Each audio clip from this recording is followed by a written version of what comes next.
लोग का जो लास्ट टाइमलाइन जो चल रहा था, हर साल क्या होता है टाइमलाइन के ऊपर मिनिमम 1 या 2 क्वेश्चन आता है। टाइमलाइन का मतलब क्या होता है कि क्रोनोलॉजी कैसे है। इससे पहले सबसे पहले हम लोग ने क्या पढ़ा था, 1947 से 2023 तक मेजर टाइमलाइन पढ़े थे, उसमें कौन कौन सा इवेंट देखे थे। उसके बाद हमने क्या देखा, पूरा एंशिएंट इंडिया से लेकर मॉडर्न इंडिया तक हम लोग जाने की कोशिश की। ठीक है, तो लास्ट क्लास में हम लोग क्या है कि मॉडर्न इंडिया पहुंच गए थे।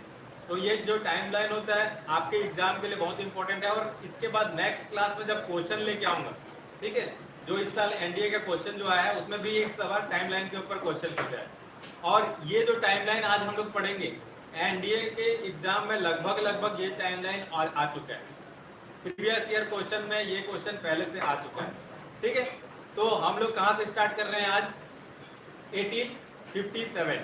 1857 में क्या होता है, आप जो इंपॉर्टेंट डेट जिसको मैं मार्क करूंगा उसको आपको साथ में लिखना है, बाजू में उसका इंपॉर्टेंट इवेंट क्या है लिखना है, और कोई इंपॉर्टेंट पर्सनालिटी है एसोसिएटेड है वो लिखना है। तो हम लोग को हिस्ट्री में क्या क्या चीज पता रहना चाहिए। मॉडर्न हिस्ट्री में फर्स्ट इंपॉर्टेंट डेट, ठीक है ना, जो बहुत कम है, आपको बहुत कम डेट है इसको याद करना है।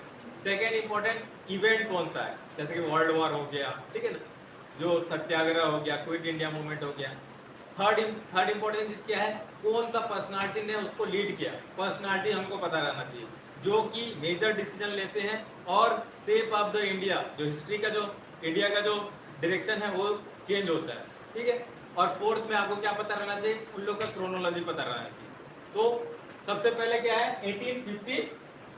1857 में क्या होता है, रिवोल्ट होता है। ठीक है, आपको याद रहना चाहिए 1857 में क्या, रिवोल्ट।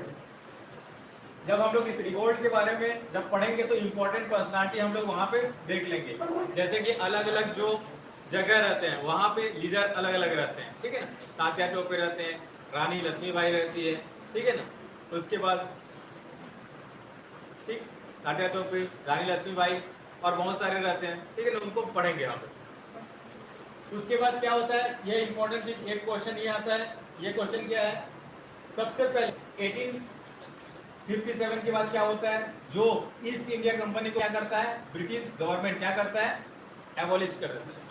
और उसके जगह पे क्या बोलता है, अब मैं डायरेक्ट क्या करूंगा, इंडिया पे रूल करूंगा। तो 1857 के बाद क्या होता है, डायरेक्टली इंडिया में ब्रिटेन का रूल होता है, उसको क्या बोलते हैं, क्राउन रूल। ठीक है, ये बेसिक चीज पता चल जाता है। 1857 से पहले जो सबसे इंपॉर्टेंट पर्सनालिटी रहते हैं, जो कि लीड करते रहते हैं ईस्ट इंडिया कंपनी या फिर ब्रिटेन को, वो उसका जो पोस्ट है उसका नाम क्या रहता है, गवर्नर जनरल ऑफ इंडिया। तो लास्ट जो गवर्नर जनरल रहते हैं उसका नाम क्या है, अगर क्वेश्चन आ गया तो उनका नाम क्या है, लॉर्ड केनिंग लिख लो। उसके बाद क्या बोलते हैं, एक पोस्ट, नया पोस्ट बनाते हैं, क्राउन रूल होता है, उसके बाद बोला जाता है एक क्या बनेगा, एक नया पोस्ट बनेगा जो इंडिया को लीड करे, उसको वायसराय होता है। और वो वायसराय किसको रिपोर्ट करेगा, ब्रिटेन क्राउन में किसको रिपोर्ट करेगा, सेक्रेटरी ऑफ स्टेट। और सेक्रेटरी ऑफ स्टेट क्या रहता है, वो एक पार्लियामेंट का मेंबर रहता है। ठीक है, तो आपको समझ में आएगा, एक वायसराय जो इंडिया के अंदर इंडिया को चलाएंगे, एडमिनिस्ट्रेशन को संभालेंगे। और सेक्रेटरी ऑफ स्टेट क्या होगा, जो ब्रिटेन में संसद को अपना क्या बोलेंगे, जो रिपोर्ट पेश करेंगे कि इंडिया कैसे चल रहा है, इंडिया में कौन सा रूल लेके आना चाहिए, इंडिया में कौन सा एक्ट लेके आना चाहिए। तो कोई भी जब भारत सरकार कैसे चलेगा उसके लिए रूल एंड रेगुलेशन लेके आएंगे, उसको एक्ट बोलेंगे। उसके बाद जो आएगा, ठीक है ना, जो भी रूल नया आएगा उसको हम लोग क्या बोलेंगे, एक्ट बोलेंगे। तो सबसे पहला जो एक्ट कब आता है, इंडियन काउंसिल एक्ट 1865। ठीक है ना, एक नया एक्ट बनाया जाता है कि अब कंट्री को कैसे करके गवर्न करना है। तो उसके लिए क्या है, बहुत सारे पॉइंट्स रहते हैं, ऐसे गवर्न करना है, बहुत सारे इंपॉर्टेंट पॉइंट रहते हैं। तो उस जो पॉइंट जो रहता है उसको क्या बोलते हैं, इंडियन काउंसिल एक्ट 1861। उसके बाद क्या बोलते हैं, ईस्ट इंडिया कंपनी में जनरली क्या रहते हैं, यूरोपियंस रहते हैं। ईस्ट इंडिया कंपनी में क्या है, जनरली यूरोपियन रहते हैं। तो अब क्या बोला गया कि अब क्राउन रूल हो गया, अब यहाँ के लोगों को भी एम्प्लॉयमेंट देना चाहिए। ठीक है, तो क्या होता है, ब्यूरोक्रेसी को भी ओपन किया जाता है। और उसके लिए कौन सा एक्ट लेके आया जाता है, इंडियन सिविल सर्विस एक्ट लेके आता है, इंडियन सिविल सर्विस एक्ट। ठीक है ना, यही इंडियन सिविल सर्विस एक्ट। उसके थ्रू क्या है, जो वाइसरॉय है, वाइसरॉय में जो काम करने वाले हैं, वाइसरॉय के काउंसिल में वहां पे चूज करके जाते हैं या फिर एग्जाम दिला के जाते हैं। ठीक, ये बेसिक चीज है 1861 का। नेक्स्ट इंपॉर्टेंट चीज क्या होता है, एक होते हैं दादा भाई नौरोजी। दादा भाई नौरोजी कौन है? हम लोग को इसको grand old man of India भी बोला जाता है। ये सबसे इंपॉर्टेंट पर्सनालिटी हैं जो इंडियन नेशनल मूवमेंट के लिए सबसे ज़्यादा जो इनिशियल फेज में भूमिका निभाते हैं। यही दादा भाई नौरोजी क्या रहते हैं, वहाँ के पार्लियामेंट्रियन भी रहते हैं। कहाँ के? ब्रिटिश गवर्नमेंट के।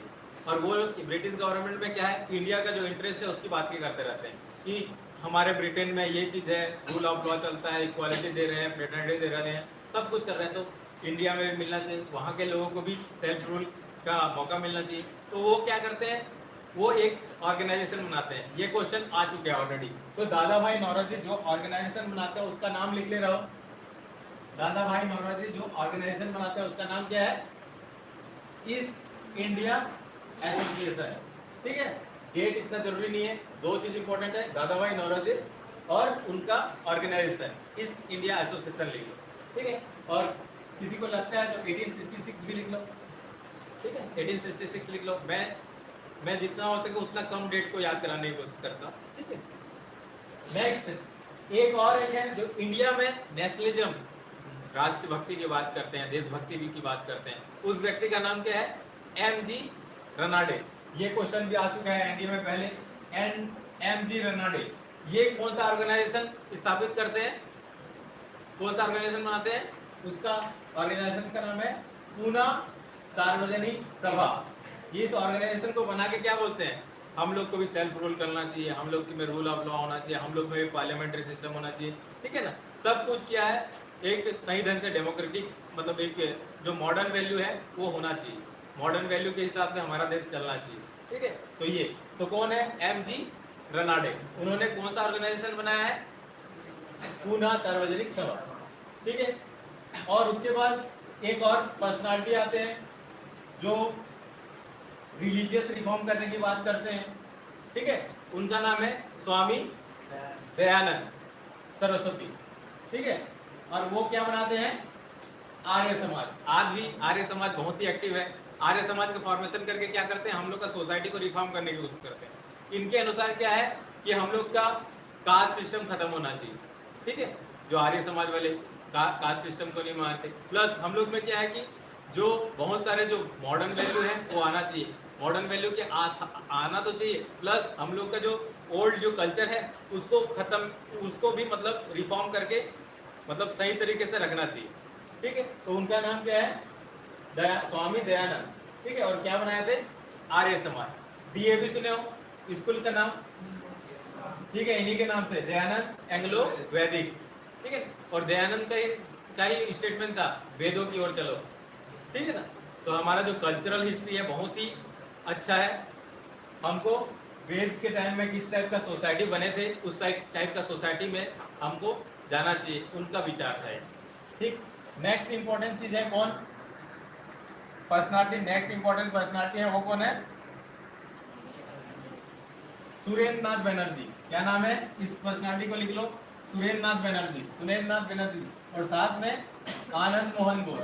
ये कौन सा ऑर्गेनाइजेशन खड़ा करते हैं? ये क्वेश्चन ऑलरेडी आ चुका है, जितना भी आपको लिखा रहा हूँ ये क्वेश्चन ऑलरेडी आ चुका है। तो सुरेंद्र नाथ बनर्जी और आनंद मोहन बोस ये कौन सा ऑर्गेनाइजेशन स्थापित करते हैं? Indian National Association. क्या? Indian National Association. ये आईएनसी इंडियन नेशनल कांग्रेस बनेगा उससे पहले सबसे one of the important organisation था जो कि इंडिया में रिफॉर्म के बारे में बोल रहे थे। ठीक है, इलेक्शन कराओ, यहाँ पे डेमोक्रेसी लेके आओ, ठीक है, रूल ऑफ लॉ होना चाहिए। ठीक है ना, एजुकेटेड थे। और सुरेंद्र नाथ बनर्जी 3-4 बार इंटरव्यू भी गए थे, आईसीएस का इंटरव्यू देते थे। ठीक है ना, जो सिविल सर्वेंट जो बनते हैं। तो और ये नेशनलिज्म के वन ऑफ द प्रोपोनेंट है। ठीक है ना, नेशनलिज्म के राष्ट्रवाद के जनक भी बोला जाता है, फादर ऑफ नेशनलिज्म भी इनको कहा जाता है। ठीक, उसके बाद क्या होता है, एक व्यक्ति आते हैं, एक लॉर्ड आते हैं। बहुत सारे गवर्नर को तो हम भूल जाते हैं, लेकिन एक जो गवर्नर है थोड़ा सा सिंपैथाइजर रहते हैं इंडियन सोसाइटी को लेके, और वो क्या, उसका नाम क्या है? Lord Ripon.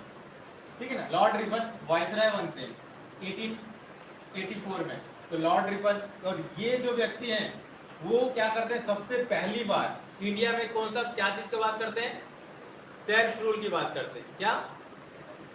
Self rule. ठीक है,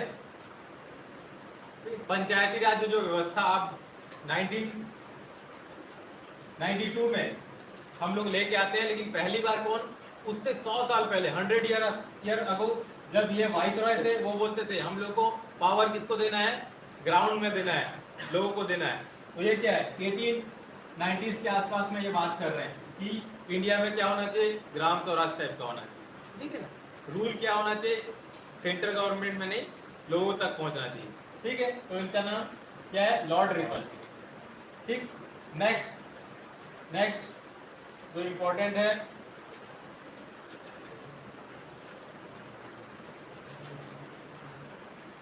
वो है इंडियन नेशनल कांग्रेस। ये एक इंपॉर्टेंट ऑर्गेनाइजेशन बनता है, इंडियन नेशनल कांग्रेस। और मैं लास्ट टाइम बोला था अभी का इंडियन नेशनल कांग्रेस और पुराना ये इंडियन नेशनल कांग्रेस में डिफरेंसेस है, बहुत ज्यादा डिफरेंसेस है। ये क्या है, एक अभी का जो इंडियन नेशनल कांग्रेस है क्या है, एक पॉलिटिकल ऑर्गेनाइजेशन है, वो भी इंडिपेंडेंट इंडिया का। ठीक है, एक पॉलिटिकल ऑर्गेनाइजेशन है, एक पार्टी है। लेकिन पुराना जो इंडियन नेशनल कांग्रेस है जो कि 1947 से पहले वाला, ये क्या है, एक ऐसा ऑर्गेनाइजेशन है जो पूरा नेशन को जोड़ता है। एक ऐसा ऑर्गेनाइजेशन है जो पूरे नेशन को एक ऑर्गेनाइजेशन लेवल पे जोड़ता है, अलग अलग समुदाय, अलग अलग लोग, ठीक है ना, अलग अलग क्षेत्र के लोग, ठीक है, अलग अलग लैंग्वेज, सबको क्या है, एक प्लेटफॉर्म प्रोवाइड करता है ताकि सब एक साथ आके क्या है, एक कॉमन एनिमी, कौन, ब्रिटिश ईस्ट इंडिया कंपनी या फिर क्या बोलते हैं ब्रिटिश के खिलाफ आवाज उठाएं और एक सेल्फ रूल को लें, जिसको सेल्फ रूल मतलब स्वराज की बात करें। ठीक है, तो ये वो क्या था, एक नेशनल मूवमेंट था। और ये अभी वाला क्या है, आईएनसी एक पार्टी है बस, तो डिफरेंसेस है। ठीक है ना, कहा जाता है इसके बाद आजादी के बाद इसको डिसमेंटल कर देना चाहिए था, बट ओके ठीक है। नेक्स्ट,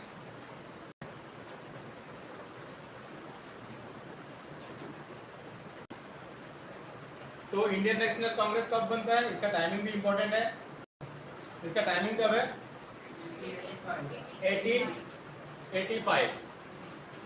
ठीक, ये हो गया।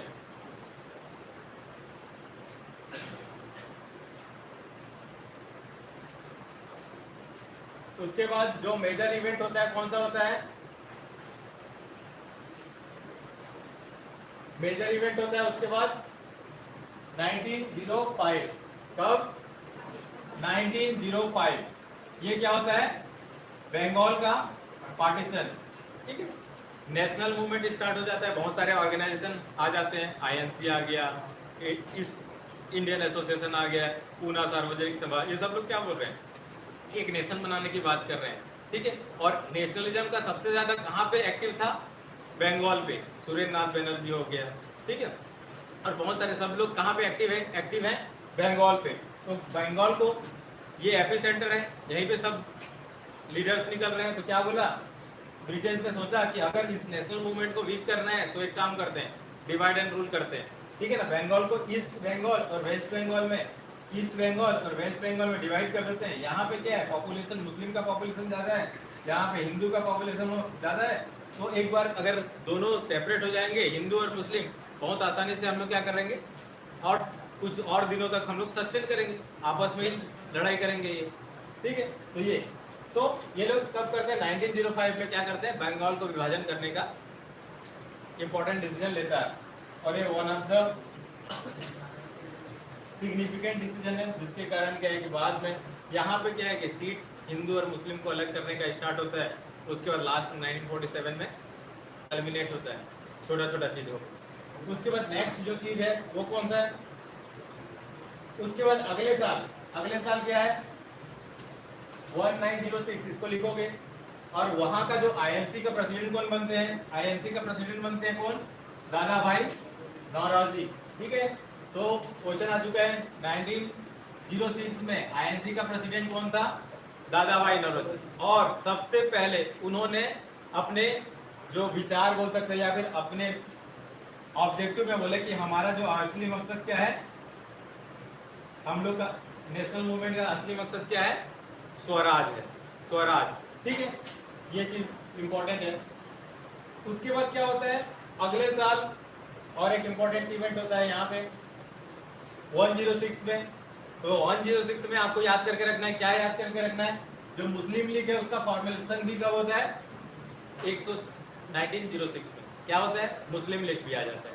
तो क्या होता है, एक हिंदू का पार्टी बनाने की कोशिश करेंगे, दूसरा मुस्लिम का पार्टी बनाने की कोशिश करेंगे, उसके बाद क्या होगा, पॉलिटिकली अब वो लोग लड़ाई करना शुरू हो जाएगा। ठीक, तो अब देखो फिर आईएनसी में क्या हो जाता है, जब दो गुट बनना शुरू हो जाते हैं तो क्या होता है, कुछ लोग बोलते हैं कि तरीका बदल लेंगे, अंग्रेज से लड़ने का तरीका बदलेंगे। तो क्या होता है, एक लोग क्या बोलते हैं हम लोग मॉडरेट तरीके से लड़ेंगे, दूसरा बोलते हैं एक्सट्रीमिस्ट तरीके से लड़ेंगे। तो क्या है, तीन व्यक्ति कौन है, एक लाल बाल पाल, लाल से क्या हो गया, लाला लाजपत राय, बी से बाल से, टी से विपिन चंद्र पाल। तो तीन जने का नाम याद रखना, लाल बाल पाल। ये क्या है, लाल गंगाधर तिलक, बाल गंगाधर तिलक, लाला लाजपत राय, बाल गंगाधर तिलक और विपिन चंद्र पाल। ये लोग क्या बोलते हैं, हम लोग एक्सट्रीमिस्ट मेथड लगा अपनाएंगे।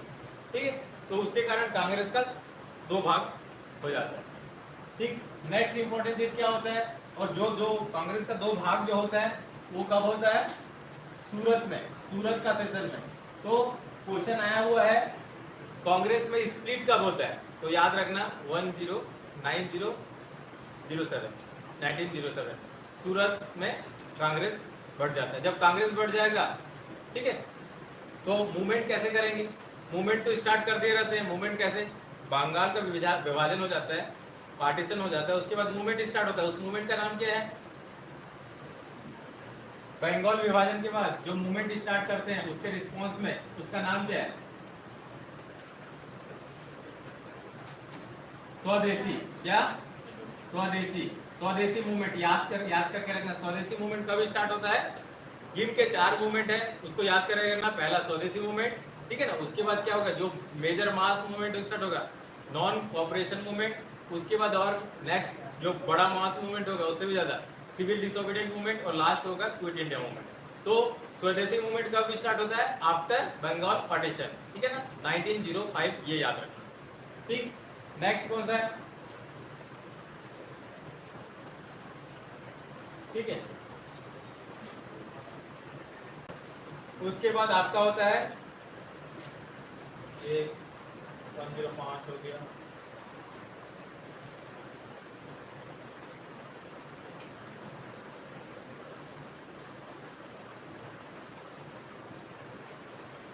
Major event. उसके बाद क्या होता है, बंगाल विभाजन का पार्टीशन जो होता है उसको कब फुलफिल करते हैं, अब बंगाल को दोनों को फिर से जोड़ देना है, पूरा जो पुराना डिसीजन है उसको वापस कब लेता है गवर्नमेंट, ये इंपॉर्टेंट क्वेश्चन आ सकता है और आया है।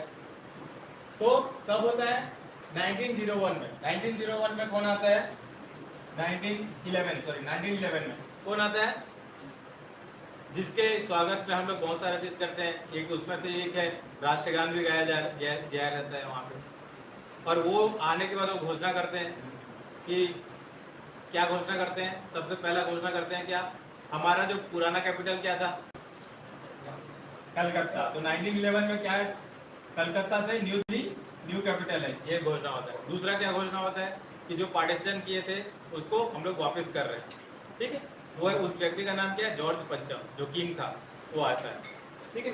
दिल्ली दरबार भी यहाँ पे लगता है, और इस दिल्ली दरबार में क्या होता है, ये घोषणा करता है 1911। उसके बाद मेजर इवेंट क्या होता है वर्ल्ड में, किसी को पता चलेगा, 1912, 1913, 1914, 1950 के आसपास, 1914 के आसपास किसी का, हाँ, वर्ल्ड वॉर स्टार्ट होता है। वर्ल्ड वॉर स्टार्ट होता है, तो वर्ल्ड वॉर जब होते रहता है तो ब्रिटेन क्या है, वर्ल्ड वॉर में इन्वॉल्व रहता है। तो इंडिया में उसके रिस्पॉन्स में क्या करते हैं, कौन सा मूवमेंट करते हैं,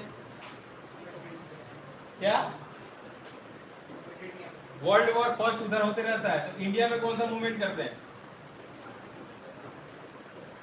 होम रूल मूवमेंट स्टार्ट होता है। कौन सा, याद रखना हमेशा, होम रूल मूवमेंट स्टार्ट करते हैं। और होम रूल मूवमेंट कौन कौन करते हैं, उसका नाम क्या है? Home rule movement. कौन है? एक तो तिलक है और दूसरा कौन है?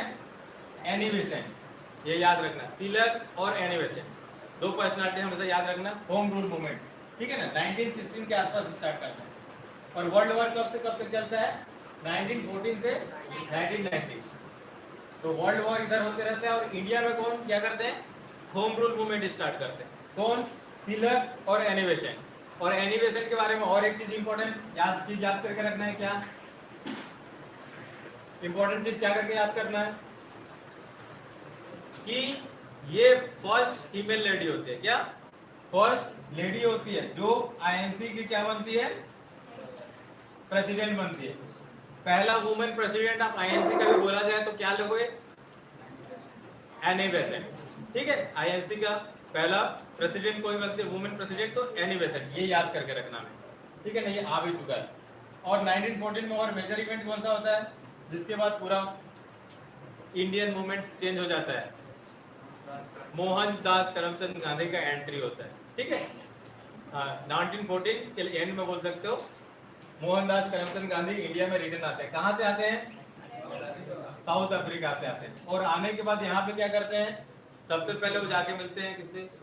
गोखले से मिलते हैं। गोखले इंपॉर्टेंट लीडर रहते हैं, गोपाल कृष्ण गोखले, ठीक है ना, उनके गुरु बोला जाता है।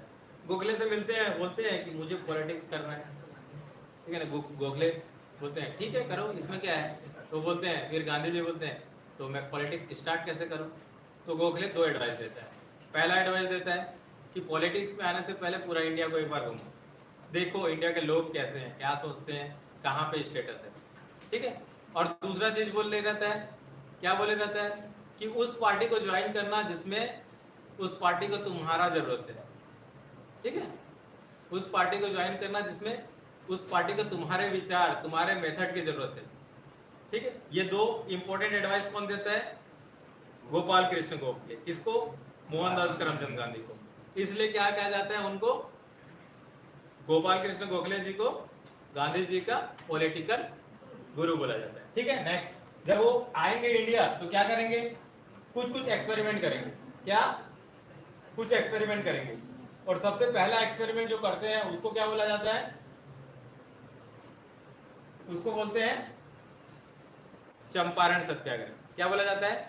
चंपारण सत्याग्रह। चंपारण सत्याग्रह में क्या होता है?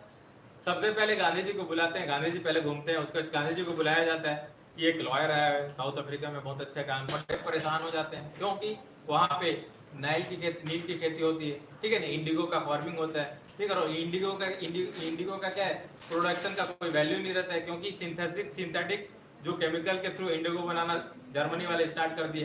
तो वहाँ पे फिर भी जबरदस्ती आपको उगाया जा रहा है, तो क्या हो गया? प्रोडक्शन हो नहीं रहा है, लोग जबरदस्ती क्या टैक्स के रूप में उसी को बेच रहे हैं, फ्री मार्केट में कहीं पे बिक नहीं रहा है, तो उन लोग को सबको घाटा हो रहा है, ठीक है। और जो तरीका भी है 3 कठिया सिस्टम, ठीक है। तो अब वो लोग किसान लोग सब गांधी जी को बुलाते हैं, गांधी जाते हैं, निगोशिएट करते हैं, सक्सेसफुल होते हैं। तो पहला बंदा रहता है जो अंग्रेज के साथ क्या है, निगोशिएट करता है और बहुत हद तक किसानों को जस्टिस मिलता है। तो क्या क्या किसान खुश हो जाते हैं, पूरे इंडिया में उसका नाम चल जाता है कि एक व्यक्ति आए हैं जो किसान के लिए लड़ रहे हैं। फिर सेकेंड टाइम क्या होता है? सेकेंड टाइम एक मिल ओनर है अहमदाबाद में, हड़ताल हो जाता है, ठीक है ना। कब होता है? 1918 में, 1917 में चंपारण जाता है और किसानों का प्रॉब्लम सॉल्व करता है। 1918 में अगले साल अहमदाबाद में मिल मजदूर हड़ताल चल रहा है। मजदूर लोग क्या बोल रहे हैं? हमको बोनस देना चाहिए। क्यों?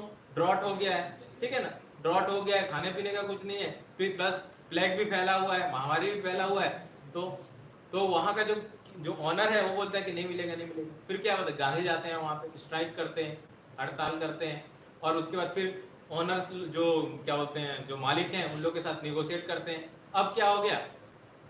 अब गांधी जी यहाँ पे भी सक्सेस हो जाते हैं। और इंडिया में 100 साल पहले, आज, अगले नेक्स्ट 50 ईयर तक अगर आपके पास 2 इंपॉर्टेंट ग्रुप के लोग हैं, एक किसान आपके साथ है और दूसरा मजदूर आपके साथ है, तो आपको लीडर बनने में कोई नहीं रोक सकता।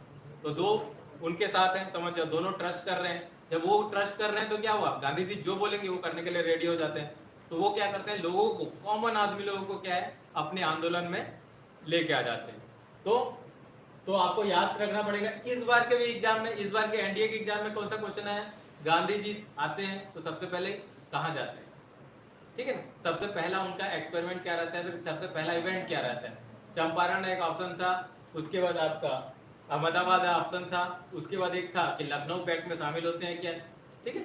तो ये हम लोग जब क्वेश्चन को नेक्स्ट क्लास में हम लोग क्वेश्चन देखेंगे कि एनडीए का क्वेश्चन कैसे आता है, ठीक है, एनडीए का क्वेश्चन कैसे आता है, ठीक, तो उसमें हम लोग का पता चलेगा। उसके बाद क्या होता है, फिर क्या होता है, एक गुजरात में खेड़ा का सत्याग्रह चलता है, ये भी आपको याद रखना है, खेड़ा सत्याग्रह कहाँ चलता है, गुजरात में, और वहां पे एक किसान का लीडर उभर के आते हैं, उस लीडर का नाम क्या है, सरदार वल्लभ भाई पटेल आते हैं, ठीक है। तो उसके बाद आपका क्या होता है, एक और आता है, एक एक्ट आता है जो बहुत रॉलेट एक्ट बोला जाता है, ये कब आता है 1909, रॉलेट एक्ट के हिसाब से, रॉलेट एक्ट 1909 में इंडिया में आ रहा है, ठीक है ना, वो उधर वर्ल्ड वॉर चल रहा है, वर्ल्ड वॉर के इफेक्ट के कारण ये एक्ट यहाँ इंडिया में आता है, ठीक है ना। इसके हिसाब से क्या है, कोई भी शक के दृष्टि से है उसको पकड़ के जेल में डाल दो, नॉन बिलीवर वाले, ठीक है ना। तो इस टाइप का रहता है। तो ये क्या है कि बहुत ही डेरोगेटिव लॉ है, अगर कोई किसी टाइप का गलती कर रहा है तो एटलीस्ट क्या है उसका कारण तो पहले बताओ। आज क्या होता है, अगर कोई अभी तो पता नहीं, इस बार अगले बार शायद फिर से प्रेसिडेंट प्राइम मिनिस्टर आएंगे यूके के, उनको तो सॉरी बोलना पड़ेगा, ठीक है ना, जलियांवाला बाग, ठीक है, क्योंकि जलियांवाला बाग में क्या हुआ रहता है कि एक जगह पे ऐसे आप लोग बैठे हुए हैं, एक ही डोर है, ठीक है ना, आप लोग पीसफुली सभा कर रहे हो, अचानक एक व्यक्ति आता है बंदूक लेके सब चले जाते हैं, ठीक है ना। तो जलियांवाला जो मैसेकर होता है, ठीक है, वो क्या है कि बहुत ही इनजस्टिस था, ठीक है, वो भी कॉमन पीपल है। तो ये जलियांवाला बाग, ठीक, ये 1909, ये पॉइंट याद रखना। वो भी कौन सा दिन था, वो भी इम्पोर्टेंट दिन, इम्पोर्टेंट दिन मतलब बैसाखी का दिन था, ठीक है ना, सेलिब्रेशन कर रहे हैं, और उतना टाइम क्या है जनरल डायर रहता है, ठीक है उसको, और जब जनरल डायर यहाँ से छूट के जाता है तो वहाँ पे इंग्लैंड में सेलिब्रेट हो रहा है, क्या सेलिब्रेट किया, मैसेकर करके आ रहे हैं, ठीक है, इसके लिए तो सॉरी बोलवाना है, पता नहीं, ठीक है। नेक्स्ट इंपॉर्टेंट कौन सा होता है, अब देखते हैं, रॉलेट एक्ट आ गया है, ठीक है, जलियांवाला इंसिडेंट हो गया है। जलियांवाला इंसिडेंट के बाद क्या होता है, बहुत सारे लोग क्या है अपना अपना टाइटल दे देते हैं, रविन्द्रनाथ टैगोर अपना नाइटहुड का टाइटल दे देता है, ठीक है। उसके बाद गांधी क्या बोलता है, गांधी क्या बोलता है, ब्रिटेन सरकार पूरा एक शैतान की तरह, इसके साथ कोई भी किसी तरीके से मैं कॉम्प्रोमाइज नहीं कर सकता, और उसके बाद बोलता है अब तो कोई कॉम्प्रोमाइज नहीं करूंगा। तो वो नेक्स्ट जो स्टेप उठाते हैं, पूरे सबको बुलाते हैं, प्लस साथ में वर्ल्ड वॉर में क्या हारे रहता है, टर्की का हार हुए रहता है, और टर्की क्या है, मुस्लिम जो वर्ल्ड है उसका हेड रहता है, और मुस्लिम वर्ल्ड का जो हेड को क्या बोलते हैं, खलीफा बोलते हैं। तो खलीफा का पोस्ट को हटा दिया जाता है, तो क्या है कि इंडिया में मुस्लिम लोग भी गुस्सा हो जा रहते हैं। तो गांधी देखता है बड़ा चालाकी, मतलब एक जबरदस्त मूव लेता है, मुस्लिम लोग भी साथ हैं, हिंदू लोग भी साथ हैं, सबके सब साथ हैं, तो एक काम करते हैं, मास मूवमेंट कराते हैं, ठीक है, सबको सबको बोलते हैं मूवमेंट, मास मूवमेंट, आंदोलन कराते हैं। तो फिर बोलते हैं कि हम लोग क्या करेंगे, एक मूवमेंट करेंगे, उस मूवमेंट का नाम क्या है, नॉन कॉपरेशन मूवमेंट। और लेकिन जो मूवमेंट का तरीका क्या रहेगा, पीसफुल रहेगा, पीसफुल तरीका रहेगा, ठीक है ना, पीसफुल तरीके से मूवमेंट करेंगे बोलते हैं। तो मेजर इवेंट क्या होता है 1920, डेट याद रखना, ये वाला डेट आपको कंपल्सरीली याद करना है, 1920, खिलाफत और नॉन कॉपरेशन मूवमेंट। और इसको लीड कौन करते हैं, एमकेजी, क्योंकि वो मास के लीडर बन जाया करते हैं, ठीक है ना। आज भी देखो G20 हुआ, यूक्रेन और रशिया में वॉर चल रहा है पूरे, तो वर्ल्ड लीडर को कहाँ पे बुला रहे हैं, राजघाट में बुला रहे हैं, अभी भी उनका सिग्निफिकेंस है, ठीक। और इसलिए ही इंडिया के बोला जाता है राष्ट्रपिता भी कहा जाता है, ठीक है ना। एक प्रशांत किशोर है, उनका नाम जानते हो, ठीक है ना, प्रशांत किशोर, जो क्या इलेक्शन कैंपेनिंग कराते हैं, हर एक लीडर को जिताते हैं, मोदी जी को भी जिताने में उनका हाथ था। तो उनका एक कहना है, अगर गांधी को आप समझ नहीं पाया हो मतलब अच्छा से पढ़ नहीं पाया, ठीक है।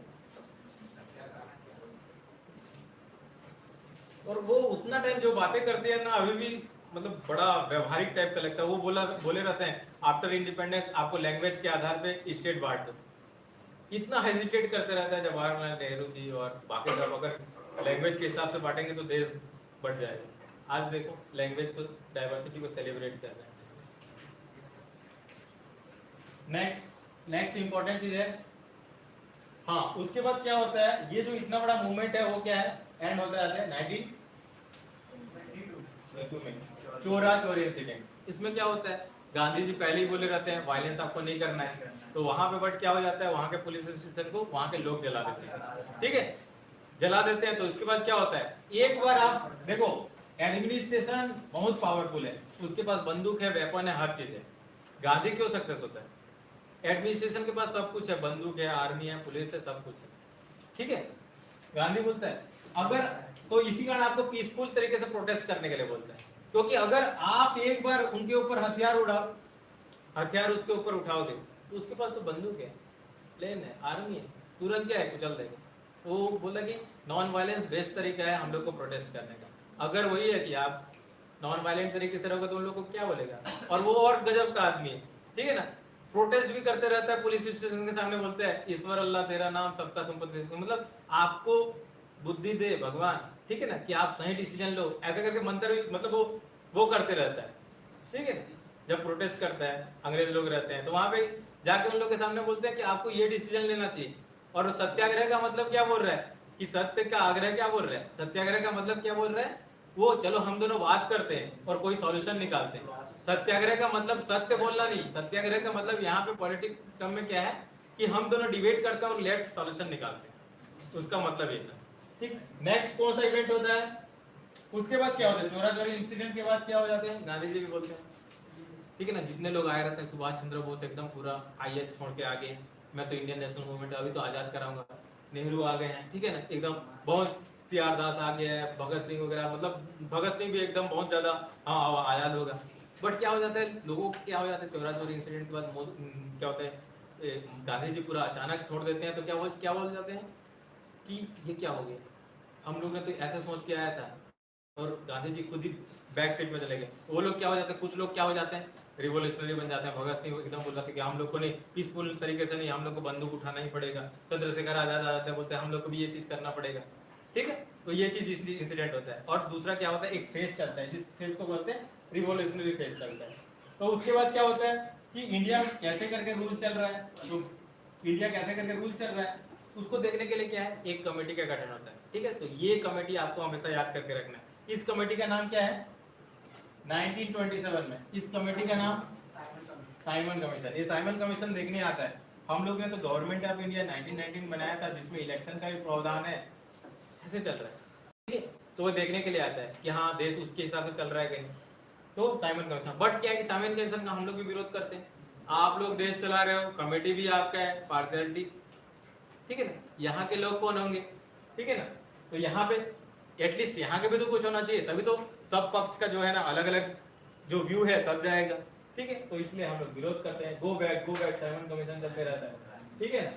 उसके बाद बोलते हैं ये लोग, अंग्रेज लोग क्या बोलते हैं यहाँ पे साइमन कमीशन का, यू हैव नो पावर, ना स्किल है तुम्हारे पास, नॉलेज है कि देश को कैसे चलाओगे, हमें तो तुम्हारे पूरा हिस्ट्री को देख लो, बाहरी लोग आए हैं और राज किए हैं, बोलते हैं। हम लोग क्या ईगो हर्ट हो जाते हैं। फिर क्या बोलते हैं, बड़ा नेहरू, मतलब ये क्या बोलते हैं, मोतीलाल नेहरू बोलता है नहीं, हम लोग अपना देश कैसे चलाएंगे उसके लिए रिपोर्ट बना के देंगे। एक्सेप्ट करते हैं आपका चैलेंज, 1928 में चैलेंज एक्सेप्ट करते हैं, हम लोग अपना देश का कॉन्स्टिट्यूशन बनाएंगे, हम लोग कैसे करके चलाएंगे, हम अपना रिपोर्ट देते हैं। तो नेहरू रिपोर्ट सबमिट करता है, नेहरू रिपोर्ट सबमिट करता है, तो देखते हैं सुभाष चंद्र बोस और जवाहरलाल नेहरू बोलते हैं इसमें तो आपने स्वराज की बात नहीं की है, स्वराज की बात कर रहे हो लेकिन होम रूल के टाइप का काम बात कर रहे हो, वो भी अंग्रेज के अंडर हम लोग अपना शासन करेंगे, बोलते हैं। तो ये सुभाष चंद्र बोस और क्या बोलते हैं जवाहरलाल नेहरू दोनों मिलकर एक अलग से क्या बनाते हैं, अलग से क्या बना रहे हैं, ठीक है, नया पॉलिटिकल पार्टी बनाने की कोशिश कर रहे हैं, ठीक है ना। पापा सुभाष चंद्र बोस के, ये सुभाष चंद्र बोस और क्या नेहरू जी दोनों। उसके बाद क्या बोलते हैं, इसी टाइम में ही क्या हो जाता है, इसी टाइम में क्या है कि ये एक इंपॉर्टेंट पॉइंट रहता है, कहा जाता है कि विपिन चंद्रा एक हिस्टोरियन है, वो कहते हैं कि ये एक पॉइंट था जहां पे इंडिया और पाकिस्तान का पार्टीशन नहीं हो सकता, मतलब अगर यहाँ पे कॉम्प्रोमाइज कर देते तो इंडिया पाकिस्तान रुक सकता था, ऐसे कहा जाता है। क्योंकि साइमन कमीशन में ही सब के सब हर एक पार्टी एक साथ आए रहते हैं, ठीक है। लेकिन क्या है कि बाद में धीरे धीरे हम लोग आगे बढ़ेंगे कि मुस्लिम लीग एक साइड हो जाता है और हिंदू महासभा एक साइड हो जाता है, प्लस आईएनसी दोनों को कॉम्प्रोमाइज नहीं कर पाता, और एक वन ऑफ द रीजन रहता है पार्टीशन होने का। ये एक व्यू है विपिन चंद्रा जी का, ठीक है। उसके बाद क्या होता है 1930, ये वाला इंपॉर्टेंट पॉइंट है, ठीक है 1930।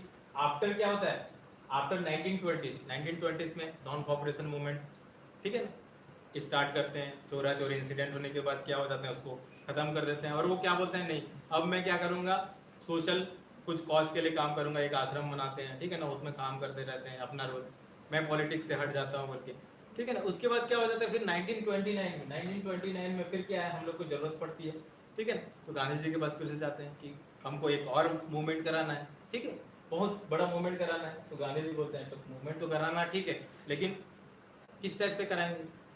और उधर एरविन भी सोचते रहता है, यहाँ पे वर्ल्ड जो है ना, इसके बाद एरविन आता है, ठीक है ना, एरविन रहता है, वो भी सोचता है। गांधी जी आके अल्टीमेटम देता है कि अगर आप हम लोग की बातें को नहीं सुनोगे तो हम लोग मास मूवमेंट करेंगे। एरविन भी एकदम सोच रहा है कि जब 1920s में ये मूवमेंट करने की बात कर रहे हैं महात्मा गांधी जी, 3-4 इंसिडेंट हुआ है। पहला तो जो क्या जलियांवाला बाग कांड हुआ है, ठीक है। दूसरा क्या है, वर्ल्ड वॉर हुआ है। वर्ल्ड वॉर के कारण क्या है, जो मुस्लिम समुदाय है खफा है क्योंकि खिलाफत खलीफा का पोस्ट खत्म हो गया। वर्ल्ड वॉर के कारण क्या है, बहुत सारा क्या है, इकोनॉमिक डाउनटर्न चल रहा है, महंगाई बढ़ गया है। जब भी वर्ल्ड वॉर होता है महंगाई बढ़ जाता है, ठीक है ना, तो ये चल रहा है। तो अब ये जो आपका जो वाइसरॉय है एरविन सोचता है अभी इस लेवल का मूवमेंट कैसे कर सकता है, ठीक है ना। तो फिर वो गांधी जी को नेग्लेक्ट करता है, अभी क्या करेंगे। गांधी जी फिर क्या 10 पॉइंट देते हैं, ये चीज कम करो, वो चीज कम करो, ऐसे कम करो, ऐसे कम करो, ये अगर नहीं करोगे तो क्या है, हम लोग मूवमेंट के लिए रेडी होना पड़ेगा, ठीक है। तो वो नहीं सुनते। और क्या बोलते हैं, ऑन द ओकेजन हम लोग क्या बोलते हैं, जिसको जिसको प्रॉब्लम है इंग्लैंड में चलो, ठीक है ना, वहां पे क्या करो, राउंड टेबल कॉन्फ्रेंस कराते हैं, वहां पे बैठो और जिसको जिसको जो प्रॉब्लम है वहां पे सॉल्व करेंगे वो, ठीक है ना। तो राउंड टेबल कॉन्फ्रेंस वहां पे ऑर्गेनाइज कराते हैं, बहुत सारे राज्य जाते हैं, बहुत सारे पार्टी जाते हैं, सब मुस्लिम लीग जाते हैं, ठीक है ना, डॉक्टर अम्बेडकर जी जाते हैं, बहुत सारे लोग जाते हैं और राउंड टेबल कॉन्फ्रेंस। और इधर कांग्रेस क्या बोलते हैं, हम लोग बाइकआउट करते हैं राउंड टेबल कॉन्फ्रेंस। हम लोग का ये इंपॉर्टेंट ये चीज है, इसको अगर आप करोगे तभी हम लोग राउंड टेबल कॉन्फ्रेंस में पार्टिसिपेट करेंगे, अगर नहीं करेंगे तो हम लोग क्या करेंगे, एक मास मूवमेंट स्टार्ट करेंगे। और क्या है, इंडिया में फिर ये क्या करते हैं, मास मूवमेंट स्टार्ट करते हैं, ठीक है ना। उस मास मूवमेंट स्टार्ट कैसे करते हैं कि अभी मैं करूंगा सिविल डिसोबीडियंट, आपका बात नहीं मानूंगा, डिसोबीडियंट करूंगा, मतलब ऐसा रूल जो इनह्यूमन है उसको मैं ब्रेक करने के लिए रेडी हूँ। फिर वो क्या करते हैं, दांडी यात्रा कर स्टार्ट करते हैं और उसके थ्रू क्या करते हैं, ये जो रूल को तोड़ते हैं और बोलते हैं कि जो सॉल्ट है वो बेसिक नीड है ह्यूमन के लिए, ठीक है ना, उसमें जरूरत से ज्यादा आप टैक्स नहीं लगा सकते। फिर वहां से स्टार्ट करते हैं और बहुत अच्छा प्रोटेस्ट करते हैं। और उनका जो स्ट्रेटेजी है, जो प्रोटेस्ट करने का स्ट्रेटेजी है, उसी के कारण ही ये कोई रीजन, नो रीजन के बारे कारण, नो रीजन, कोई रीजन इतना बड़ा नहीं रहता, फिर भी बहुत अलग अलग स्ट्रेटेजी हम लोग डिटेल में जब पढ़ेंगे तो उसमें पता चलेगा कि किस लेवल का स्ट्रेटेजी अपनाते हैं, ठीक है ना। एक स्ट्रेटेजी ये लगा अपनाते हैं, इंग्लिश लोग जनरली क्या होता है सेविंग करके आते हैं, ठीक है ना, तो वो क्या बोल देते हैं कि एक काम करना, प्रोटेस्ट के तौर पे जितना भी बार्बर्स हैं कोई नहीं जाएगा, जाएंगे नहीं तो वो लोग कहाँ से निकल गए, ठीक है, बार्बर हो गया। तो ये अलग अलग तरीके से स्ट्रेटेजी अपनाते हैं और ये जो नमक कानून को जो तोड़ने के लिए जो यात्रा करते हैं ना, उसमें ये लोग जुड़ जाते हैं, ठीक है। तो ये एक सही मूवमेंट स्टार्ट होता है और जो एरविन जो सोचे रहता है उसके अपोजिट हो जाता है। इतना जनसंख्या में लोग आ रहे हैं, फिर बोलता है कि चलो गांधी जी हम दोनों क्या बोलते हैं, मिल के बात करते हैं, ठीक है, मिल के बात करते हैं। तो फिर वो जो बात करते हैं ना उसको हम लोग बोलते हैं गांधी एरविन पैक्ट होता है। और गांधी एरविन पैक्ट होता है कब होता है, ये जगह ये टाइम याद करके रखना, 1931। और उस गांधी एरविन पैक्ट होता है, उसके बाद बोलता है कि ठीक है अब कांग्रेस जाएगा कहाँ, राउंड टेबल कॉन्फ्रेंस में। राउंड टेबल कॉन्फ्रेंस कहाँ पे हो रहा है, लंदन पे। और वो क्या कर रहे हैं कि कंट्री कैसे चलेगा उसके लिए डिस्कस कर रहे हैं। तो गांधी क्या होता है, सोल रिप्रेजेंटेटिव रहता है पूरा कांग्रेस का, और वो वहां पे जाके रिप्रेजेंट करते हैं। अब वहां पे जाके रिप्रेजेंट करते हैं तो जो ब्रिटिश लोग हैं फिर से डिवाइड एंड रूल का गेम खेलते हैं, डिवाइड एंड रूल का गेम खेलते हैं। मतलब क्या है, पहले क्या है, सेपरेट इलेक्टेड किसको दिए रहते हैं, मुस्लिम को, ठीक है ना, और हिंदू और मुस्लिम को अलग कर दिए। अब क्या करते हैं, सेकंड राउंड टेबल कॉन्फ्रेंस में वहां पे जाकर देखते हैं तो अंबेडकर जी, ठीक है ना, दलित का बात को उठा के वहां पे रखते हैं और बोलते हैं कि हम लोग को भी सेपरेट इलेक्टेड दो, ठीक है, जो दलित समुदाय है वो, ठीक है ना, कुछ मजदूर समुदाय बोल रहे हैं हमको भी दो, अलग अलग। तो क्या करते हैं, एक वहां का जो जो राउंड टेबल कॉन्फ्रेंस में एक नतीजा निकलता है बाद में कि एक सेपरेट इलेक्टेड हम लोग किसको देने की बात कर रहे हैं, किसको, दलित समुदाय को। तो दलित समुदाय को सेपरेट मूवमेंट देने की बात करते हैं तो गांधी जी वहां से तुरंत राउंड टेबल कॉन्फ्रेंस से निकल के आ जाते हैं और सबको बोलते हैं खत्म। हेल वो मीडिया को जाके संबोधित करते हैं, मतलब समझ रहे हो, वहां पे जाके राउंड टेबल कॉन्फ्रेंस अंदर में हो रहा है, बाहर निकल के हैं आदमी और के गांधी जी और बोल रहे हैं कि नॉट सक्सेसफुल बोल के निकल के आ जाते हैं। ठीक, तो फिर जब यहाँ पे आते हैं उन लोगों ने तो डिक्लेयर कर दे रहते हैं, तो क्या होता है फिर अम्बेडकर जी और गांधी जी दोनों का क्या होता है एक पैक्ट होता है, ठीक है ना। और उस पैक्ट में बोलता है सेपरेट इलेक्टेड नहीं मिलेगा, सेपरेट इलेक्टेड मिलेगा, लेकिन आपको क्या है ज्वाइंट इलेक्टेड या फिर आपको कुछ सीटों पे रिजर्वेशन मिलेगा, और वो जो रिजर्वेशन है वहीं से स्टार्ट होता है। ठीक, तो ये कब होता है आपको याद रखना पड़ेगा, ये टाइमिंग याद रखना पड़ेगा क्योंकि आ चुका है ये पूना पैक्ट। क्या पूना पैक्ट कब 1930, पूना पैक्ट, पूना पैक्ट 1932। ठीक 1932। अब क्या हो गया राउंड टेबल कॉन्फ्रेंस और एक बार होता है, उसमें भी कांग्रेस बाइकआउट करता है, ठीक है।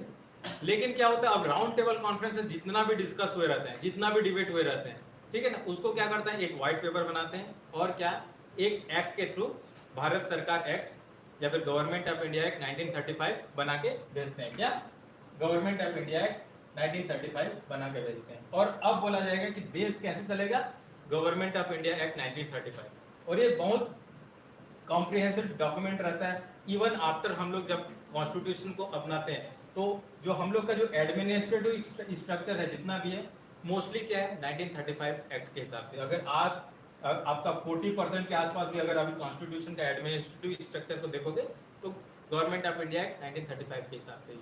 ठीक, नेक्स्ट जो इंपॉर्टेंट इवेंट होता है वो क्या होता है,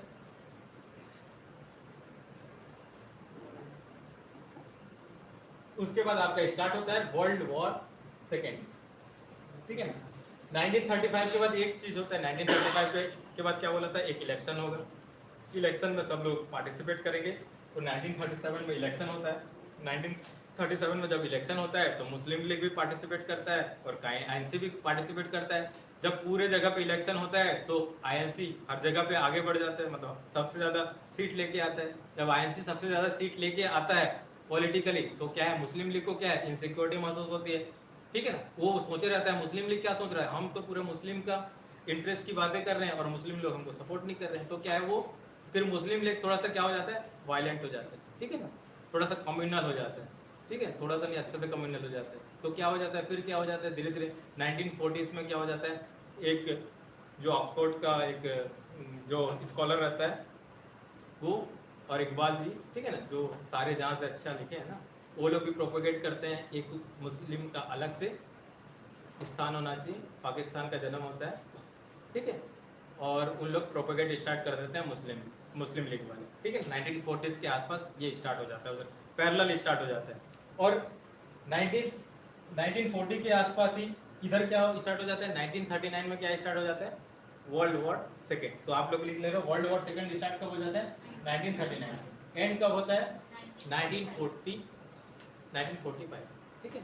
एंड कब होता है, एंड कैसे होता है आपको पता है, अमेरिका क्या करता है हिरोशिमा नागासाकी में बॉम्ब ड्रॉप कर देता है और वहां से वर्ल्ड वॉर सेकेंड का एंड हो जाता है। क्योंकि इससे पहले आपका इटली सरेंडर कर दे रहता है, जर्मनी हिटलर खत्म हो जा रहता है और जापान एक बचे रहता है, जापान को बॉम्ब गिराते हैं। उसके बाद क्या होता है शांति बहाली के लिए अब इसके बाद 1945 के बाद एक ऑर्गेनाइजेशन बनाया जाता है जिसको हम लोग क्या बोलते हैं यूनाइटेड नेशन। लेकिन इसी बीच में हम लोग वर्ल्ड वॉर के टाइम में क्या होता है, वर्ल्ड वॉर के टाइम में कुछ अलग अलग पर्सनालिटी का विचारधारा अलग अलग हो जाता है, अलग अलग आइडियोलॉजी से हम लोग नेशन को क्या करेंगे आज़ाद कराएंगे, ठीक है, इंडिपेंडेंस कराएंगे। एक जो इम्पोर्टेंट इसमें पर्सनालिटी है सुभाष चंद्र बोस जी, जो 1938 में क्या होते हैं आईएनसी का प्रेसिडेंट बनते हैं, अगले साल भी फिर से चुनाव जीतते हैं। लेकिन सुभाष चंद्र बोस जी का जो आइडियोलॉजी था वो क्या था, उनका ये था कि वर्ल्ड वॉर हो रहा है सेकेंड, हम लोग को इसको एक अपॉर्चुनिटी के रूप में यूज़ करना चाहिए, ठीक है, और हम लोग को क्या है प्रेशर एग्जर्ट करना चाहिए, ठीक है। लेकिन क्या है गांधी जी बोलते हैं कि हम लोग अभी तक जिस मेथड से चल रहे हैं उसी मेथड से हम लोग चलेंगे। तो 1939 में जब फिर से सुभाष चंद्र बोस जी जीत जाए रहते हैं, लेकिन गांधी जी का एक स्टेटमेंट आता है कि पट्टाभी सीतारामैया को वो कैंडिडेट बनाए रहते हैं, उनका हार मतलब मेरा हार। तो फिर सुभाष चंद्र जी बोस जी बोलते हैं कि मेरे से ज़्यादा गांधी जी को आईएनसी का पूरा स्ट्रक्चर की जरूरत है, तो वो क्या होते हैं, हट देते हैं, ठीक है ना, प्रेसिडेंट पद से। उसके बाद क्या है, कांग्रेस के अंदर ही एक पॉलिटिकल पार्टी बनाते हैं, फॉरवर्ड ब्लॉक। लेकिन उसके बाद क्या हो जाता है, फॉरवर्ड ब्लॉक फिर उसको बोलते हैं कि अब नहीं, कांग्रेस के साथ आइडियोलॉजिकली कॉम्प्रोमाइज नहीं कर पाऊंगा, मैं अपना मेथड को जारी करूंगा। फिर उसके बाद वो चले जाते हैं आईएनए, इंडियन नेशनल आर्मी, उसका प्रेसिडेंट बनते हैं। फिर सिंगापुर में, जापान से स्टार्ट करके सिंगापुर में पूरा अपना बनाते हैं, अपना पूरा आर्मी तैयार करते हैं, और वो जापान की मदद से क्या है, इंडिया के ऊपर अटैक करने का पूरा प्लान बनाते हैं। और अंडमान निकोबार वो लोग जीत जाते हैं, ठीक है ना, अंडमान निकोबार जीत जाते हैं। उसके बाद अंडमान निकोबार से इंडिया को एंटर करना शुरू करते हैं। इम्फाल के पास उनका क्या हो जाता है, थोड़ा सा वो कमजोर पड़ जाते हैं, ठीक है ना। और उधर जापान जब हार जाता है तो क्या है कि टेक्निकल सपोर्ट भी थोड़ा कम मिलता है, उसके कारण क्या है, थोड़ा बैकलेस। उसके बाद पता नहीं चलता कि क्या होते हैं, सुभाष चंद्र बोस जी का अगला मूव, क्योंकि उसके बाद कहा जाता है कि 46-47 के बाद प्लेन क्रैश में उनका, ये कहा गया है, अभी भी मिस्ट्री है, ठीक है। ठीक, तो ऐसे तो इधर क्या होता है, जो सपोर्ट करता है इस आर्गुमेंट को गांधी जी का, वो कौन है, सुभाष चंद्र बोस। तो सुभाष चंद्र बोस बोलते हैं कि हम लोग जो ऑलरेडी जो मेथड है उसके ऊपर वर्क करेंगे, कॉम्प्रोमाइज करने का, और क्या बोलते हैं, इसको हम लोग कॉन्स्टिट्यूशनली अचीव करेंगे सोचते हैं। तो गांधी उतना टाइम बोलता है कि पॉलिटिकल मेरा उत्तराधिकारी कौन, सुभाष चंद्र बोस जी, क्या बोलते हैं, जवाहरलाल नेहरू जी। तो फिर उसके बाद हम लोग क्या बोलते हैं, हम लोग क्या करते हैं, गांधी खुद इंडिविजुअल सत्याग्रह 1940 में लॉन्च करता है। उसके बाद लास्ट में क्या बोलते हैं, लास्ट मूवमेंट जब स्टार्ट हो जाता है 1942 में, ठीक है ना, चीजें फेवर में नहीं चलती, क्योंकि ये 1942 में यहाँ पे देखेंगे कुछ ब्रिटिश लोग क्या है कि इंडिया को वॉर में लाने के लिए बहुत सारा प्लान भेजते हैं, जैसे कि वेवेल प्लान भेजते हैं, ठीक है ना। लेकिन इंडिया वाले नहीं बोलते हैं, हम लोग अब होम रूल नहीं लेने वाले, हम लोग को क्या चाहिए, पूर्ण स्वराज चाहिए, ठीक है ना, कंप्लीट इंडिपेंडेंस चाहिए। फिर बोलता है, उसके बाद फिर 1946 में आफ्टर वॉर खत्म होता है, तो बोलता है 1946 में एक कैबिनेट मिशन भेजता है, उसमें बोलता है कि हाँ, एक आप कॉन्स्टिट्यूशनल असेंबली बना सकते हो, मतलब आप अपना खुद का कॉन्स्टिट्यूशन लिख सकते हो, ठीक है। तो ये होता है, और लास्ट में माउंटबेटन प्लान अनाउंस होता है। लेकिन यहाँ से इससे पहले 1942 में एक इम्पोर्टेंट इवेंट होता है, जिसके कारण ये ब्रिटिश लोग भी अपना जो पर्सपेक्टिव चेंज करते हैं, और वो क्या रहता है, लास्ट मूवमेंट गांधी जी का, जिसको बोलते हैं क्विट इंडिया मूवमेंट, ठीक है। तो लास्ट मूवमेंट से पहले वो क्या बोलते हैं, ठीक है ना, जो आपका मुंबई में डू एंड डाई बोलते हैं। अब सबको पता चल गया है, सबको आज़ाद होना चाहते हैं, डू एंड डाई, और बोलते हैं, और स्टार्ट करते हैं क्विट इंडिया मूवमेंट। और उससे पहले ही क्या हो जाता है कि अंग्रेज लोगों को पता चल जाता है, ये मूवमेंट अगर स्टार्ट करवा दिया है तो बहुत अलग लेवल के लोग आ जाएंगे पूरा आंदोलन में। तो उसके मॉर्निंग होने से पहले ही सबको क्या कर देते हैं, अरेस्ट कर देते हैं, सब इंपॉर्टेंट लीडर को अरेस्ट कर देते हैं, ठीक है। तो अब जो नए नए लीडर बनते हैं, और जो क्विट इंडिया मूवमेंट है वो क्या है, लीडरलेस मूवमेंट बन जाता है। मतलब लीडरलेस मूवमेंट मतलब नए वहीं पे लीडर्स उभर के आ रहे हैं, मतलब लोग जाग चुके हैं। और वो लोग जब सब सामने आते हैं, कुछ जयप्रकाश नारायण वगैरह, ठीक है ना, उषा मेहता, ये लोग का बहुत कंट्रीब्यूशन रहता है। उसके कारण क्या है कि अंग्रेज भी अब समझ में आ जा रहता है कि ये लोग, अब टाइम है हम लोग को एग्जिट करने का। और जब हिरोशिमा नागासाकी के बाद क्या होता है, अमेरिका क्या बोलता है, हर जगह पे क्या बोलता है, डेमोक्रेसी होना चाहिए, वो प्रेशर भी देना शुरू कर देता है इंग्लैंड को। और जितना भी कॉलोनी बनाए हैं उन लोग के, जो ब्रिटिश क्या बोलते हैं, यूरोपियंस को, तो धीरे धीरे क्या हो जाता है, सिचुएशन ऐसे बनता है। तो ब्रिटेन भी सोचते रहते हैं 1948 के आसपास में हम लोग निकल जाएंगे, जून 1948 को। बट सिचुएशन इतना ज़्यादा खराब हो जाता है कि उनको समय से पहले यहाँ से निकलना पड़ता है। 1947 में फिर गवर्नमेंट ऑफ इंडिया एक 1947 लेके आते हैं, ठीक है ना, विथ माउंटबेटन प्लान, जिसके कारण क्या बोलता है कि दो अलग अलग क्या बनेगा, नेशन बनेगा, ठीक है, दो अलग अलग नेशन बनेगा। और इंडिया और पाकिस्तान डिवाइड करके छोड़ के जाते हैं, मतलब जाते हैं तो भी खिचड़ी बना के जाते हैं, और उसका प्रॉब्लम अभी तक हम लोग, ठीक है। बट चलो ठीक है, ये यहाँ तक। और सबसे इंपॉर्टेंट चीज है कि 1950s में हम लोग 1947 में आजाद तो हो जाते हैं, लेकिन रिपब्लिक कब बनते हैं, 1950s में, ठीक है। आज के लिए तो हम लोग का क्या हो गया, टाइमलाइन पूरा कंप्लीट हो गया, और हर साल टाइमलाइन में 1 से 2 क्वेश्चन आना ही आता है, ठीक है। थैंक यू, जय हिंद।